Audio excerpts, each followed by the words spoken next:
नमस्कार मंडळी, स्वामी ज्योतिषमध्ये मी सौ जयश्री रत्नदीप पत्रे स्वामी तुमचं मनपूर्वक स्वागत करते। तर मंडळी, आपण आजच्या व्हिडिओत संकट चतुर्थीच्या दिवशी आपल्या मुलाच्या प्रगतीसाठी आईने 21 मुगाचा उपाय करायचा आहे। यामुळे आपल्या मुलांच्या प्रगतीमध्ये येणारे अडथळे दूर होतात। तर मंडळी, मुलं अभ्यास करत नाहीत, त्यांचं अभ्यासात मन लागत नाही किंवा कितीही अभ्यास करून लक्षात राहत नाही किंवा ऐन परीक्षेच्या वेळी ते विसरतात। अशा वेळी आपण बुद्धीचे दाता गणपतीचा आश्रय घेऊन आपल्या मुलांच्या प्रगतीसाठी 21 मुगाचा प्रभावी उपाय करू शकतो। शिक्षणासोबतच जर आपल्या मुलांचं शिक्षण तर कंप्लीट झालेलं आहे पण नोकरी मिळत नाही किंवा मनासारखी नोकरी मिळत नाही किंवा मुलांच्या नोकरीच्या जागी त्रास कष्ट होत आहे, मेहनत खूप आहे पण त्या मानाने यश कमी मिळत असेल, तर आईने आपल्या मुलाच्या प्रगतीसाठी आपल्या मुलाच्या उन्नतीसाठी हा उपाय अवश्य केला पाहिजे। मुलांचा किंवा पतीचा व्यवसाय चालत नाही, म्हणावं तसं यश मिळत नाही किंवा मुलांचं लग्न जुळत नाही, खूप स्थळं येतात पण बोलणी पुढे जातच नाही, तर आईने चतुर्थीच्या दिवशी हा उपाय अवश्य केला पाहिजे। संकट चतुर्थी मंगळवारी आली की तिला अंगारक योग असलेली संकट चतुर्थी मानली जाते। तर मंडळी, नवीन वर्षामध्ये 6 जानेवारी 2026 या दिवशी अंगारिका चतुर्थी आलेली आहे। या दिवशी या चतुर्थीचे महत्त्व अनन्यसाधारण आहे। ही चतुर्थी केल्यामुळे आपल्या जीवनातील अनेक अडथळे दूर होणार आहेत। नवीन वर्षातील पहिली चतुर्थी आपणास करायची आहे। आपल्या मुलांच्या प्रगतीसाठी, आपल्या पतीच्या प्रगतीसाठी नवीन वर्षातील ही पहिली चतुर्थी आपणास आवर्जून करायची आहे। जर तुम्ही चतुर्थीचे व्रत करत नसाल, जर तुम्ही 12ही महिन्याच्या चतुर्थी करत नसाल, तर ही अंगारिका चतुर्थी केल्यामुळे 12 महिन्याच्या चतुर्थी केल्याचे पुण्य प्राप्त होते। अंगारिका संकट चतुर्थी अतिशय महत्त्वाची मानली जाते। अंगारक म्हणजे मंगळ।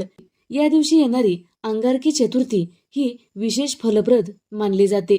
अंगारका चतुर्थीचे व्रत विधिवत केले तर वर्षभरातील सर्व चतुर्थीचे व्रत केल्याचे फळ आपणास प्राप्त होते। शिवाय मंगळ ग्रहाची आणि खुद्द गणरायाची कृपा आपल्यावर नेहमी राहते। बाप्पा मंगलमूर्ती आहे। अंगारिकेचा उपवास केल्यानंतर 12 संकट चतुर्थी केल्याचे पुण्य आपणास प्राप्त होते। अंगारिका चतुर्थीचे व्रत केल्यास कोणतेही संकट येत नाही अथवा संकट आल्यास त्याचे निवारण होते। तर मंडळी, मुलाच्या व पतीच्या प्रगतीसाठी आपण 21 मुगाचा उपाय पाहणार आहोत।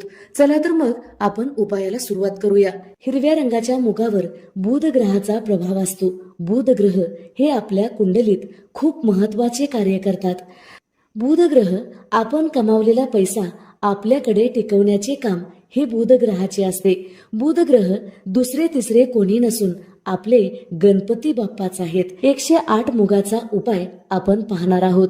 या संकट चतुर्थीच्या दिवशी गणपती बाप्पांची विधिवत पूजा करावी। पूजा झाल्यानंतर हिरव्या कपड्यावर गणपती बाप्पाला स्थापन करावे। एक मूग ओम गंग गणपतये नमः या मंत्राचा जप करत आपणास एक मूग अर्पण करायचा आहे। मूग आपणास एकदम अर्पण करायचे नाहीत। मूग एकच गंग गणपतये नमः या मंत्राचा जप करत आपणास अर्पण करायचा आहे।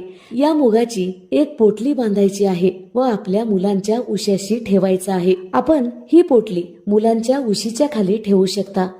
जर आपली मुलं आपल्या जवळ राहत नसतील, शिक्षणासाठी बाहेर गावी राहत असेल, तर हा उपाय कसा करावा? तर मुलांचं नाव घेऊन हा उपाय आपण करू शकता। उशीच्या खाली ठेवलेली पोटली दुसऱ्या दिवशी आपणास गणपती बाप्पांच्या मंदिरात नेऊन ठेवायची आहे। रात्रभर मुलांच्या डोक्यातील नकारात्मक विचार, आळस ही पोटली ओढून घेतो। म्हणूनच हा उपाय आपण मुलांच्या डोक्यातील वाईट विचार, नकारात्मक विचार, आळस दूर करण्यासाठी हा उपाय करणार आहोत। मग मंदिरात गेल्यानंतर प्रथम गणपती बाप्पांची विधिवत पूजा करावी। दुर्वा व जास्वंदाचे फूल अर्पण करावे। नंतर ही पोटली गणपती बाप्पांच्या मस्तकाला व उजव्या कानाला लावून त्यांच्या चरणाशी ठेवावी। यामुळे आपल्या मुलांची प्रगती स्वतः बुद्धीचे दाता गणपती पाहत असतात। जर आपल्या मुलाची प्रगती व्हावी असं वाटत असेल तर सर्वांनी हा उपाय करायचा आहे। त्याचबरोबर खूप लोकांपर्यंत हा व्हिडिओ पोहोचण्याचं काम आपण करू शकता. यामुळे आपल्या मुलासोबत अन्य मुलाची सुद्धा प्रगती होईल. जर व्हिडिओ आवडलेला असेल तर नक्की लाईक करा, शेअर करा, सबस्क्राईब करा, बाजूच्या घंटीला ऑल करा. त्यामुळेच मी टाकलेले प्रत्येक व्हिडिओ तुम्हाला पाहता येतील. धन्यवाद. हर हर महादेव.